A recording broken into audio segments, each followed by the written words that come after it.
It's your boy here, King Mish, coming through to you live with an honest and completely spoiler-free review of the hit cult classic game, Final Fantasy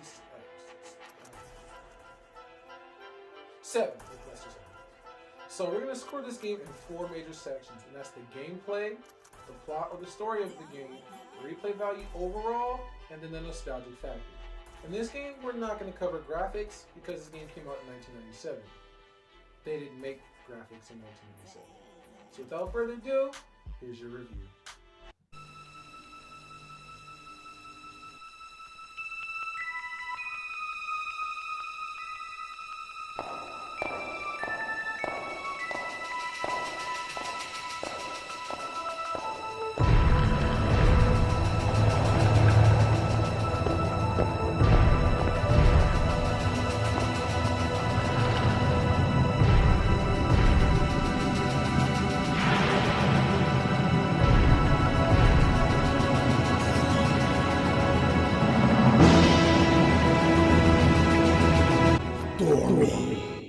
That brings us to the plot of the game. And this plot runs deep. I'm talking 2 games in the movie deep. This story starts in Final Fantasy VII Crisis Core for the PSP, goes on to Final Fantasy VII, and then on to Final Fantasy VII Advent Children the movie.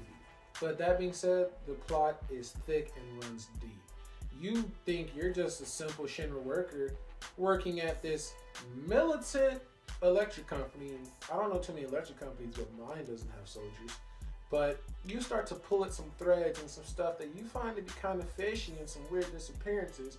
And all of a sudden you're staring down the business end of the sword being held by the person you want to idolize the most and be like when you grow up. And you have a choice. Do you listen to your mentor and the person who gave you the sword you're holding and kind of seek out the truth for yourself, or do you just blindly listen to what's being told to you? Alliances are made and alliances are lost. And through a bunch of sneaky back alleys and creepy mansions, you start to find out who you really are, who everyone else really is, and who everyone's pretending that they're not. This story is very deep, and you're gonna log in hours of just understanding mystery. It's a great game though. Although, I have to be honest with you, near the end of the story, kinda loses steam and falls short. The game is really long, 4 discs long. Long. And so it's understandable, but still, when the story's so good, you want it to keep being good, and it kind of doesn't deliver near the end. The middle of the end, oh my god. But that final touch, it doesn't have that impact that you're hoping for. Overall though, the story is amazing, and I give the plot a 9 out of 10. It just kind of needed to maintain that awesomeness through, and it fell short somewhat. It's still a good game, and I enjoyed it. The characters in the game are absolutely amazing. They have their own backstories, which are completely identifiable only to them, but it meshes well with the story and with the main character. And all together, you get to delve deep into your friends and even your love interest to find out who they are personally and how they add to the story. And it just adds layers upon layers. So if you're looking for a good game with a very, very good plot, this is a game for you. Gameplay. Alright guys, let's jump right into that gameplay, which I personally gave a 10 out of 10. The controls are very simple and very clean, yet effective. They didn't take a long amount of time to learn, and later on in the game there wasn't add-ons that just confused you. They stayed simple and clean throughout the game.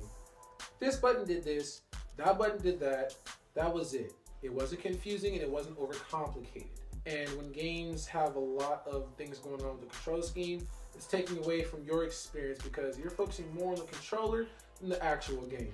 This game didn't do that, and that just made the game so much sweeter.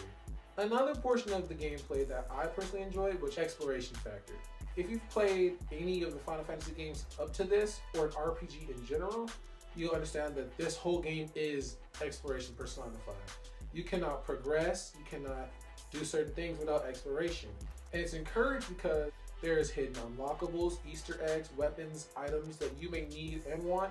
And in this game, even a secret character if you can reach the labyrinth. So you can see that exploration is a large part of this game, and it was rewarding afterwards because when you found something, everything you found was always a heck yeah moment. You're gonna want to explore. And then when they give you an open world to do so, mind equals blown. Another reason why this game's gameplay deserved a 10 out of 10 was the materia system. They gave you a reason to explore, one being the materia.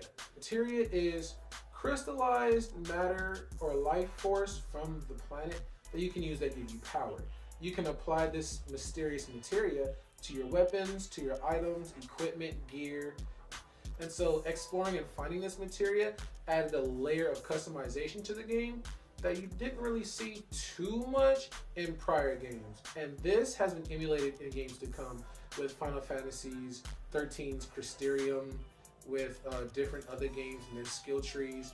You can see that this is kind of like the Godfather. This is kind of where it all started. And a retro gamer like myself, or many of you watching this channel, will appreciate that. Replay value. So let's get into the replay value of this game.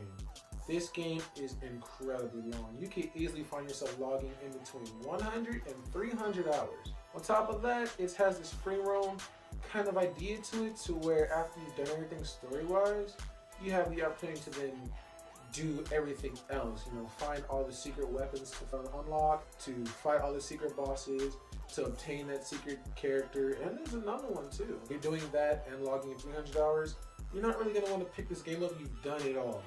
You know, so the replay for this value is actually kind of low. It's only getting scored a 6 out of 10. It's not very likely you're going to pick this game up again, except for nostalgic reasons, which brings us into our next section. Nostalgia. Now, this got a solid 10 out of 10. And if I could give it a higher score than 10 out of 10, I would, because this game has such a large following. From the cosplayers to the fan fictions to the Flash games, this game really touched a lot of people. The characters were so well written and so thought out, their backstory so thought out, their personality so distinct, that it just made you fall in love with each and every character. So when you play this game, you don't really play it to finish the game. You don't play it to get 100% complete. You play it because you vibe with the characters. You want them to accomplish their mission and gain some closure. And when you fall in love with characters like that, you don't want them to die, you don't want them to lose, you want them to win, find success, find peace within themselves and within their mission. So for people who have played this game or are fans of the Final Fantasy series, this game is a huge staple in that series. It's so monumental, and this game is very nostalgic for anyone who's played it or heard about it. The characters are iconic and will live on through time. So for nostalgia, it's definitely a 10 out of 10 for me. So all in all, I gotta give the game an 8.5 out of 10. Unless you play this game, fall in love with the game, and want to pick it up again just out of pure love for the story and the characters, you're not gonna pick this 300 possible clock in hour game up again. And a lot of people actually didn't after playing it the first time. And some people didn't even finish the game due to the fact that it spans several discs. So replay factor was kind of low. But over and overall, I love the game. The story is amazing. The plot is amazing. The characters are very well detailed and have a lot of depth to them. And I think the game is just an overall good game. And remember, kids, if you don't agree with me, create your own channel and watch yourself. Because King Mish is out.